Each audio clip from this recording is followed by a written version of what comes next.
Hi muckers, welcome back to my YouTube channel. I hope you're all doing very, very, very well. Okay, I have my computer in front of me because I've seen this article that I want to go through and I want to talk about. By the way, my filming setup that, my background and the camera on and stuff, like on the screen, that is literally like, I'm going to be filming videos like that today. I know people were asking like, is this the new setup? No, I literally just got a sofa for this filming room and it's really comfortable and it's really hot in Brighton right now. I know I'm wearing a hoodie, but I'm able to have like a fan at a distance and it's just like, it's just a blissful to film here right now and it's so comfortable. Anyways, I want to talk about the Brooke and Kane situation that we talked about yesterday. Now, if you want the entire lore, go and watch my video from yesterday. I'll link it down below. Today, I want to do like a continuation on from it because I've been thinking about it nonstop. And I think it's like a really scary topic, actually. And it opens up so many questions. But like a really quick recap, again, the lore was crazy. So if you want to see everything, go to the video yesterday or go on Brooke's TikTok, whatever you want to do. But really summed up, Brooke from Brooke and Tana on the Cancelled podcast, was dating this person called Kane, who is a relatively successful musician. He's had a couple songs really blow up, like Chicken Tendies. I haven't heard that one, but he had another one. What was it called? It was, I don't know. I thought it was actually quite good, except for the fact he sang in cursive. I Guess I'm in Love. Now, it has 421 million streams, so he's, like, popular. He has 4.3 million monthly listeners. Chicken Tendies has 200 million listens, so he is relatively popular. He has released his first album in 2022, and he has, like, a lot of interviews. He goes on tour, blah, blah, blah, blah, blah. So anyway, Brooke, who we're aware is... We love Brooke. This is literally... She's so big on this article, like, she's the full page. So Brooke was dating him, and he basically was really, really, really weird to her, and he kind of kept her away from her friends and family and kind of isolated her a lot and was lying to her about everything. Basically, he lied about the fact that all of his family members had died within the same time period. He lied about the fact that he had an Australian accent. He lied about his, like, come up. He lied about his family life, the fact he grew up in Australia. None of that was true. And basically every single thing he lied about to her. And he was also cheating on her, allegedly, with so many other girls. And also Brooke was being cheated on by so many other people. And then basically he's been cheating on like everyone, apparently, which is crazy. And he did an interview on the Zach Sang show, who's one of his friends. And his accent, his Australian accent, goes in and out so much that Brooke said that he was begging Zach Sang, who's one of his friends, to delete the podcast, which it never has been. But the fact that he had been lying to Brooke about basically everything, down to his accent, down to the fact that his mother was dead, even though she was very much so alive, it really poses the question of you don't know who you're dating until you're really dating them. So they were in a relationship and she was basically lied to about everything by him. And the reason he was able to get away with it was because he isolated her from her friends and family. It was during COVID. And so he said that he had basically gotten COVID and then she must have it because they were going on dates and kissing and stuff. So he was like, if you want to isolate with me, which was the perfect, most evil genius thing ever. So then Brooke isolated with him and, fell in love with him, and he was able to lie about everything because, again, it was a different time period in the world where it was just, COVID was so different. You know what I mean? Like, it was like the perfect time for him to do this, which is really scary. And through isolation, they spent time talking rather than her looking him up on Google to make sure that he was telling the truth. So eventually, Brooke ended up finding out that he was lying about everything. She confronts him many times. He's still lying about it. She ends up lying to him and saying that she talked to his mom, who he said was dead, which she didn't even do. And he ended up confessing that she was still alive. Then she found out the accent was fake and everything was a lie. Everything was a lie. And the reason I want to talk about this and also go through this article a little bit, which kind of summarizes everything again, is because this is a really scary phenomenon on dating. And it really poses the questions of dating in 2024 and how safe we need to be as people. The fact that Brooke was dating this man for many months, and because she didn't, and obviously why would she think to do this, look him up on Google or deep dive him on Reddit, she then found out that he was lying. But we don't do that when we go on dates with people. That's not normal. But unfortunately, we've got to be a little bit more careful. And this goes to show that like me and you aren't dating like I don't want to say famous. That is a bit extreme. But like popular musicians who go on tour and have fans and stuff like that, we're dating normal people so they could lie about a lot more. And I think that this story is really important, and it highlights an issue of you've got to be really careful when it comes to dating in the modern world, because people are able to lie about anything on social media platforms. They're able to lie about anything on Tinder profiles, on Hinge profiles. Those little prompts, you could lie about a story that happened to you. You could lie about your favorite song. You could lie about your fucking accent, where you come from. So if anything that I'm going to take from this, and I guess you can all take from it as well, is to kind of slow down the process before you date someone. And now Brooke talks about the fact that they rushed into a relationship because they were isolating together. And, you know, he said that they both had COVID, basically, kind of thing.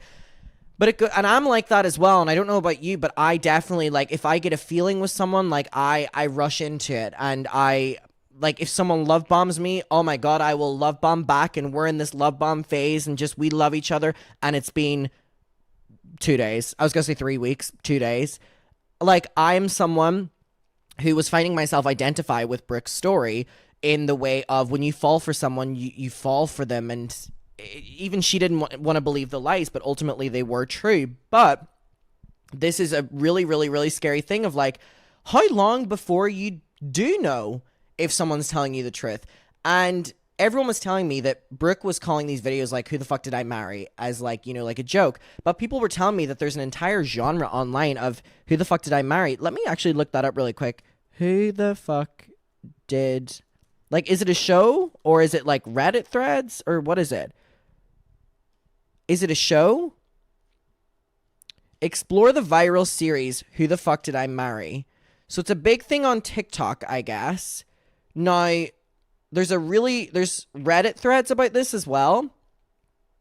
Okay, so a lot of people are opening up about not knowing their partner and being with them for a while. This is blowing my mind. This is really scary. Like, it really is scary. That, I mean, how long before you know someone's telling you the truth? You probably don't. You don't. How can, like...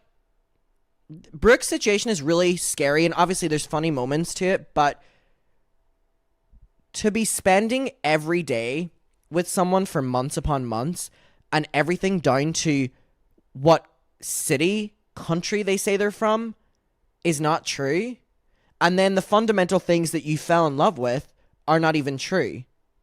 Their voice, their accent, their story, their family's all dead, which isn't true. Like... How can we ensure that someone is being truthful to us?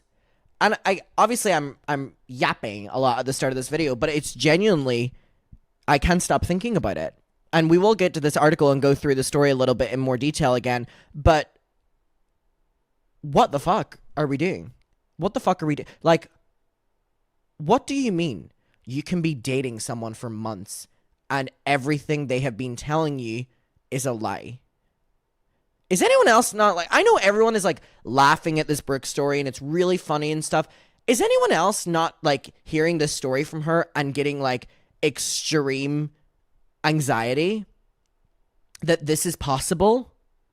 Now, my only experience of this, I have very little dating experience, and truthfully, I've only really had situationships, which in my experience... In one of the situationships, I knew I found out that the person was still talking with his ex-girlfriend at the time. He was bi. And obviously that's something that you find out. That's not necessarily something he was lying about. It was just something that he wasn't telling me. And then another one, the person was seeing someone else the entire time, like behind my back. And that obviously stung. But that was something I ended up finding out. It was like they weren't necessarily lying about it because I wasn't asking them, were they dating someone else? They just were, and it was never a topic of conversation. So if I asked, maybe they would have said yes. So my experiences of that are not something that is necessarily that close to Brooke's story. Oh my God, wait, something has just popped into my mind. Something has just popped into my mind. When I first moved to Brighton, I went on 2 dates with someone who said that they were from Brighton And I ended up finding out that they were lying to me, saying that they were from Brighton just because they wanted me to go on more dates with them. And they knew that they were only in Brighton for a week, which again is just a petty story of someone trying to spend more time with you. Which, oh, you want to spend more time with me? With little old me? I'm flattered. So, I mean, mine didn't turn evil or anything. Mine was, but I mean, in a retrospect, he did say that like him and his family grew up in, they said they grew up in Worthing, which is like close to Brighton. That was not true. Do you want to know where this motherfucker lived? I'm allowing you to guess.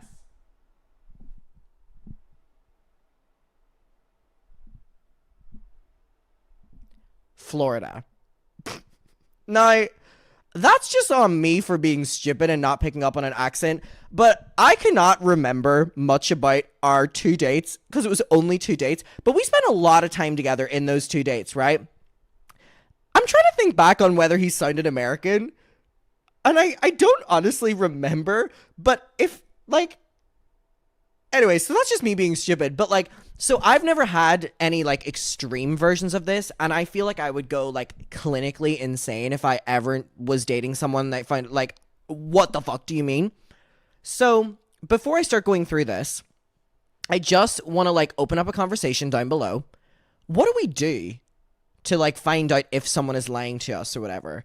Or how do we navigate knowing that we're being told the truth? Or like, is anyone else not getting really like scared by this?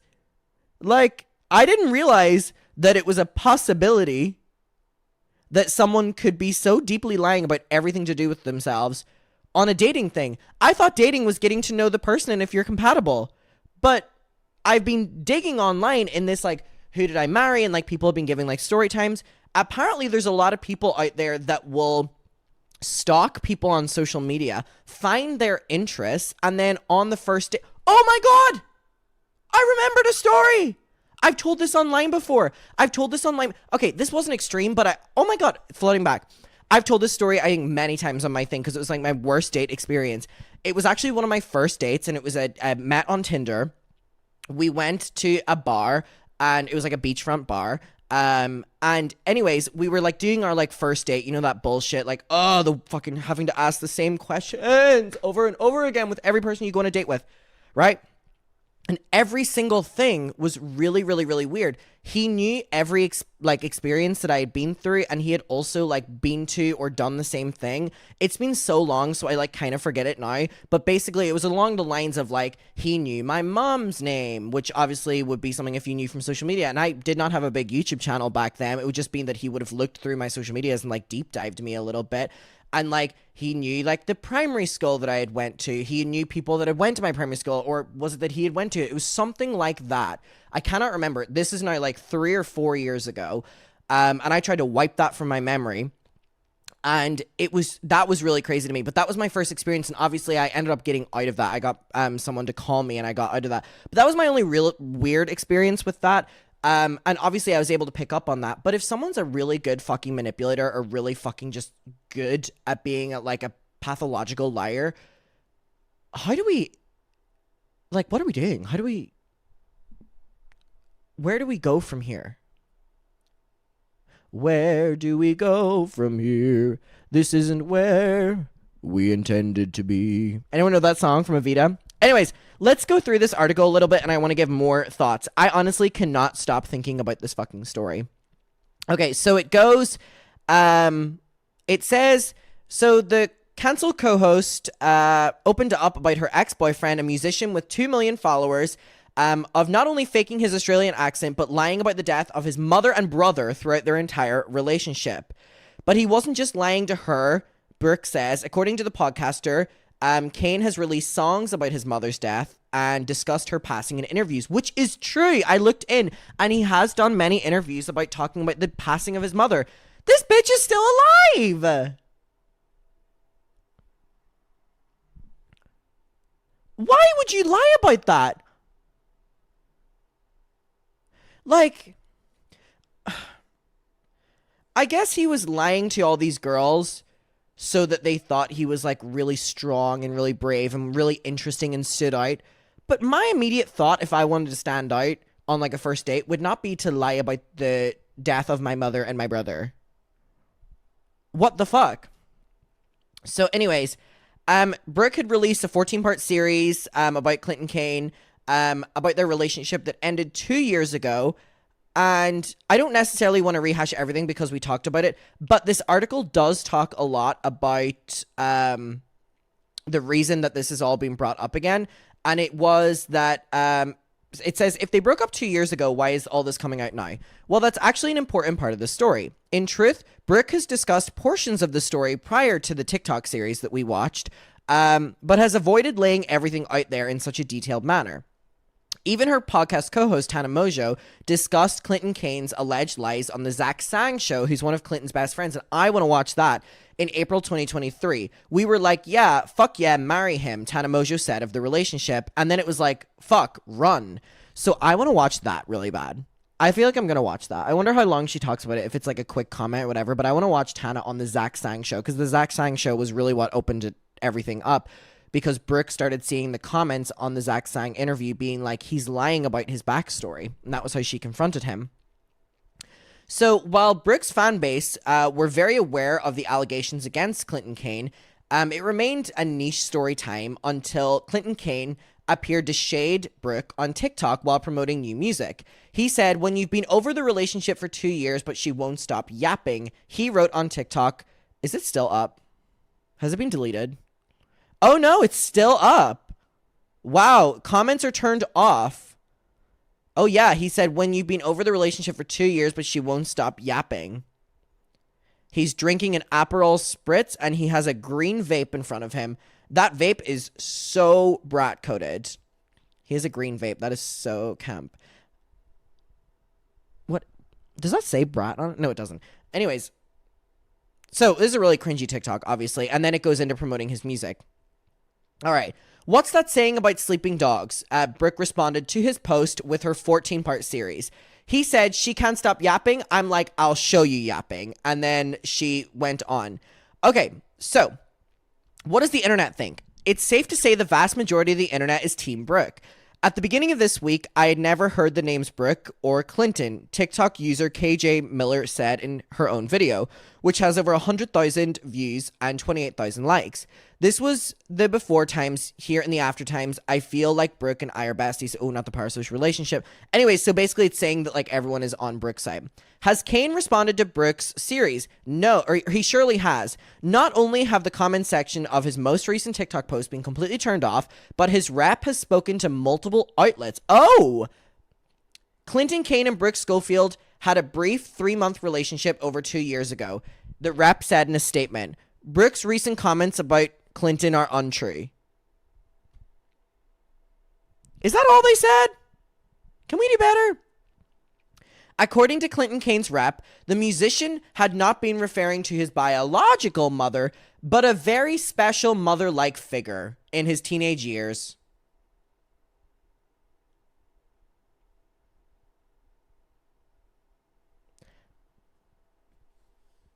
Okay. Clinton genuinely felt like he had lost a mother figure. Oh, so now it's not he lost his mother, it's he lost a mother figure. All right. The statement continued, Clinton was and largely is estranged from his immediate family. In the statement, which was sent to People magazine, the rep also mentioned that Kane was born in the Philippines and lived in Australia for a time as a child.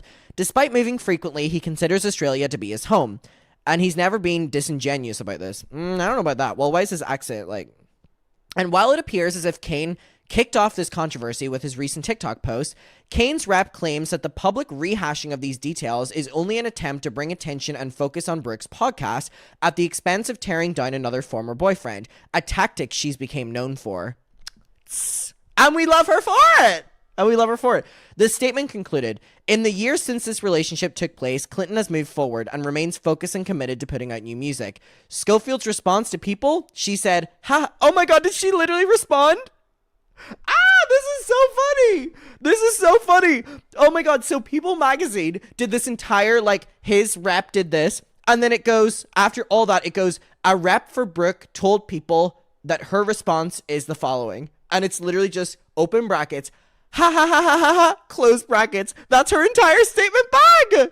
Oh my god, that is so funny. That is so funny. Oh my god, that is so funny. On June 28th, Brooke took to TikTok to break down his statement piece by piece, starting with the claim that they only dated for 3 months. Why on earth would I want people to think I dated you for longer than I did? She said. Brooke also denies Kane's claim that he'd been referring to a mother-like figure when speaking about his loss. I was his girlfriend, she said. I was getting stories from like the time that he was born, okay? With names, all right? Which is how I looked up his mom to begin with. It's the same mom that I heard every single day. In another response video, she hit back at the rep's claims that she's using Kane's name to benefit her podcast, saying, I brought this to my TikTok audience for one reason only. He called me a yapper on TikTok. She went on to claim a Rolling Stones editor had reached out to her to discuss Kane's backstory in 2023. Unfortunately, I decided I wanted no involvement, she said, providing screenshots of an alleged conversation with the editor. As you can see here, I feared for his mental health. Okay, I don't want to do anything like that because I couldn't do it in good conscience. They even offered to let me speak about him anonymously, and I ghosted them. And what about her podcast? I mean this in the most humble way possible, Brooke says. Cancelled amassed more listeners in one singular week than Clinton Kane has in an entire year. All right, and then the article ends and it says, what should we learn from this? We've all got to start doing background checks on our dates. Okay, but here's the thing. How can we do background dates if they're lying about everything? Is anyone else not, like, freaking out over this? How do we know? This is so bizarre. Please let me know, like, what you're going to take from this story and how, like, in the modern age of dating, how it's possible to, like, know if someone's telling you the truth. I'm going insane at this story. I'm like Clinton Kane. Oh my God, let's talk about it down below. I appreciate you being here. Goodbye.